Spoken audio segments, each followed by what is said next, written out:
বিসমিল্লাহ রহমান রাহিম। প্রিয় দর্শক মণ্ডলী এবং আমার সুপ্রিয় শিক্ষার্থীরা, বিশ্বের যে যেখানে আছেন আমার শুভেচ্ছা গ্রহণ করুন। শুভ সকাল সবাইকে বাংলাদেশ থেকে। আজকে আমি যে বিষয়টি নিয়ে আলোচনা করব, যে খাদ্যটি নিয়ে আলোচনা করব, সেটা হলো গার্লিক বা এই রসুন। এই রসুন আমরা কেনই বা খাবো? খাইতে আমাদের অভ্যস্ত নয় আমরা, কিন্তু এটাকে আমরা বলি যে natural antibiotic. It is one kind of natural antibiotic. সুতরাং এটা কিভাবে কাজ করে, এর ভিতরে কি আছে না আছে সেটা নিয়ে কিন্তু আমাদের আজকের আলোচনা।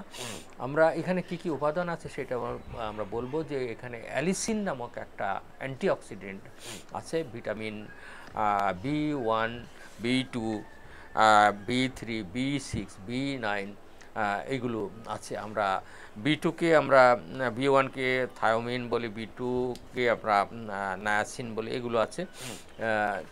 এর সাথে আরেকটা আছে অ্যান্টিব্যাকটেরিয়াল এবং অ্যান্টিফাঙ্গাল। এই জিনিসগুলো, উপাদানগুলো এর ভিতরে থাকায় এটা কি কি কাজ করে সেটা আমরা বলছি। আমরা কিছুক্ষণ আগে বললাম যে এখন কিভাবে কাজ করে সেটা। আমরা অ্যালিসিন নামক একটা অ্যান্টিঅক্সিডেন্ট থাকায় এটি কিন্তু আমাদের দেহের রোগ প্রতিরোধকে বাড়ায় দেয়। দেহের রোগ প্রতিরোধ বাড়ানো মানে আপনার দেহে আর রোগ ঢুকবে না। 2 নম্বর, এখানে আমরা বললাম যে এখানে সেলেনিয়াম একটা ধাতব পদার্থ আছে। সেলেনিয়াম এই ধাতব পদার্থ থাকার জন্য এটা কোষকে ক্যান্সার কোষকে প্রতিরোধ করে। সেলেনিয়াম কিন্তু ক্যান্সার কোষকে প্রতিরোধ করে। ক্যান্সারের জন্য এটা খুবই উপযোগী সেলেনিয়াম। সুতরাং সেলেনিয়াম থাকায় এটা কোষকে ধ্বংস করবে। আর আরেকটা হলো যে এটা রক্ত পরিশোধন করবে এবং রক্তকে সঞ্চালন করে দেবে। আপনার ব্লাড প্রেশার হবে না। আমরা বললাম যে ব্লাড প্রেশার হয় মানে হলো রক্তনালী সংকুচিত হয়ে যায়, কিন্তু এইটা দিলে সে স্বাভাবিক করে দেবে। কেন? কোলেস্টেরল কিন্তু এটাকে কমায়। এইটা কমাচ্ছে। এটা অ্যান্টিব্যাকটেরিয়াল এবং অ্যান্টিফাঙ্গাল বলি। অ্যান্টিফাঙ্গাল কী কাজ? আমরা দাঁত বা পসরা এটা হয়েছে, এটা কিন্তু আপনার দূর করে দেবে। এটা ন্যাচারাল। যদি আপনার ওষুধ পান সেটা আলাদা জিনিস, ওষুধ তো আপনার সাইড ইফেক্ট থাকতে পারে, কিন্তু এটা ন্যাচারাল। কিন্তু বেশি কীভাবে খাবেন সেটাও কিন্তু আমরা বলবো। আরেকটা হলো যে এটি যেমন অ্যান্টিব্যাকটেরিয়াল, ব্যাকটেরিয়ার যত সংক্রমণ আছে সেগুলো কিন্তু সে ধ্বংস করে দিতে পারে। আমরা শুনলাম যে এটা কোলেস্টেরল কমায় দেয়। তারপরে সুতরাং ডায়াবেটিস কমে যায়, হাইপার টেনশন এটা কমে যায়। আপনার যাদের পোস্টেড ইনলার্জ আছে বা প্রস্রাবের সংক্রমণ আছে তাদের জন্য এটা কিন্তু মহৌষধ হিসাবে কাজ করে রসুন। মহৌষধ হিসাবে কাজ করে। আর তার মানে ইউরিনের ইনফেকশনকে কমায় দেয়। খুব ইম্পর্টেন্ট।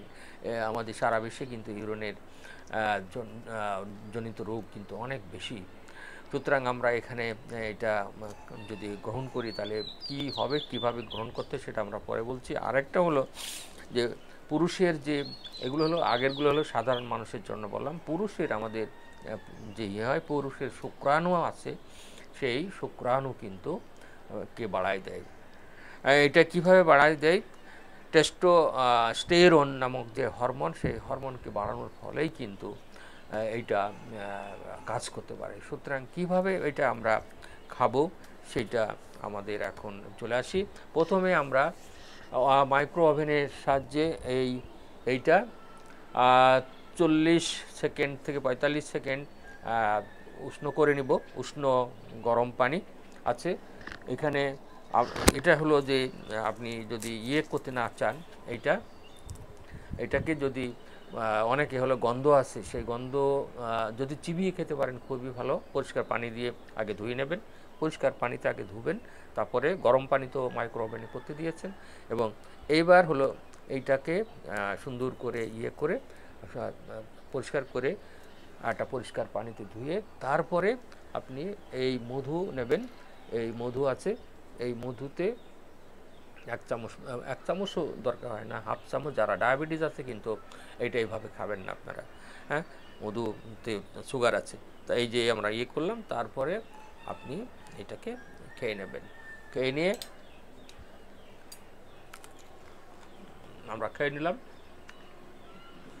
এইবার আমি যে 45 ডিগ্রির 45 সেকেন্ড যে উষ্ণ গরম পানি আছে, এই উষ্ণ গরম পানিটা আমরা খেয়ে নিব। খেয়ে নিলেই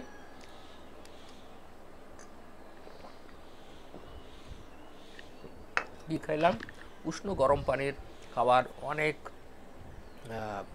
ইয়ে আছে, অনেক যুক্তি আছে, অনেক এর ভালো দিকগুলো আছে। এর সাথে আমরা মধু খেলাম, মধু কিন্তু আমরা জানি যে মহৌষধ, এর সম্বন্ধে অনেক হাদিস আছে। হ্যাঁ, এবং তার সাথে আমি রসুনটা খাচ্ছি, তাহলে তিনটা গরম পানিও খাওয়া হচ্ছে, মধু খাওয়া হচ্ছে, রসুনও খাওয়া হচ্ছে। তিনটার সমন্বয় করে আপনি যদি খালি পেটে সকালবেলা উঠে নামাজ পড়ার পরে যদি খেয়ে কিছুক্ষণ রেস্ট নেওয়ার পরে আপনি বাথরুমে যান, আপনার যত কোষ্ঠকাঠিন্য হয়, আমরা জানি যে রসুন কিন্তু আমাদের স্টমাককে পরিষ্কার রাখে, যত খারাপ জিনিস আছে স্টমাকে সব কিন্তু বের করে দিতে পারে। সুতরাং আপনার কোষ্ঠকাঠিন্য কিন্তু কমে যাবে। এই জিনিসগুলো কিন্তু আপনাদের মনে রাখতে হবে, কিন্তু বেশি খাবেন না, একদিন পরপর খাওয়া বেটার।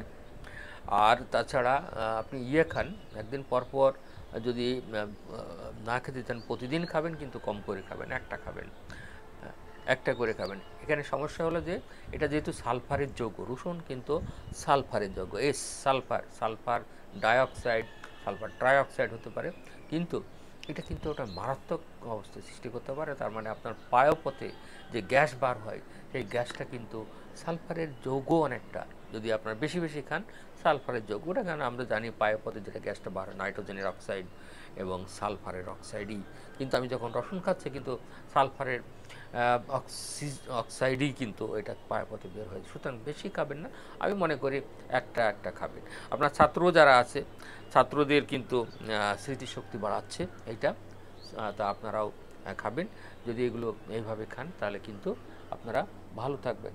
আমরা প্রথমে সামারাইজ করে নেই যে আমরা প্রথমে কি করলাম, যে এইটা গরম পানি আগে করে নেব, তারপর ঈষৎ গরম পানি মানে ঈষৎ উষ্ণ গরম পানি করে নেব, মানে কুসুম কুসুম গরম পানি করে নেব, এবং তারপরে আমরা একটা চামচ নিব, চামচের ভিতরে ওই রসুনের কোয়াটা পরিষ্কার করে রাখবো, রাখার পরে আমরা একটু মধু নেব, ডায়াবেটিস রোগী যারা আছে তারা মধু ডাইরেক্ট খাবেন না, কিন্তু আপনারা খাইতে পারেন এটা শরবত করে, এর ভিতরেই মধু ছেড়ে দেন, এই পানির ভিতরে, হ্যাঁ, যে পানি ছিল সেই পানির মধু ছেড়ে দিয়ে খান, কিন্তু আপনার ব্রেনে প্রচুর অক্সিজেন দিবে এই মধু।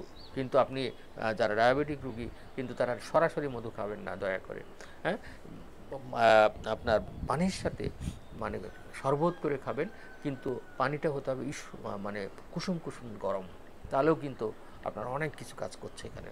সুতরাং এইগুলো যদি আপনারা করেন তাহলে আপনার ডাক্তারের শরণাপন্ন হতে হবে, ডাক্তারের পরামর্শ নিয়েই কথাগুলো, এবং বিজ্ঞানীরা যেভাবে বলেছে সেইভাবে আমি কিন্তু বললাম। সবাইকে ধন্যবাদ জানাচ্ছি।